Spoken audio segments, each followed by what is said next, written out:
यदि हजुरहरूलाई पनि चिसो हुँदाखेरि चाहिँ धेरै टाउको दुख्ने गरेको छ र टाउको सँगसँगै नाक दुख्ने र गालाका यी भागहरू दुख्ने गरेको छ भने हजुरहरूलाई पिनास पनि भएको हुन सक्छ। मेडिकल टर्ममा साइनसाइटिस भनिन्छ।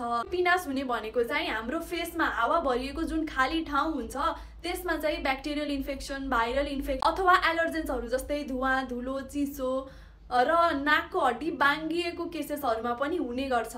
र पिनास भएपछि चाहिँ नाक दुख्ने, नाक बग्ने, टाउको दुख्ने, गाला दुख्ने, एकदम बाक्लो हरियो अथवा पहेँलो खालको सिगान बग्ने र सास गनाउने जस्ता लक्षणहरू देखा पर्छन्। बच्नको लागि चाहिँ हामीहरू एलर्जेन्स जस्तै धुवा, धुलो, चिसोबाट चाहिँ टाढा बस्नु पर्यो, प्रशस्त मात्रामा चाहिँ पानी पिउनु पर्यो, बाहिर भिडमा जाँदाखेरि चाहिँ मास्क लगाउने बानी गर्नु पर्यो र बाफ लिने गरेमा चाहिँ योबाट बच्न सकिन्छ।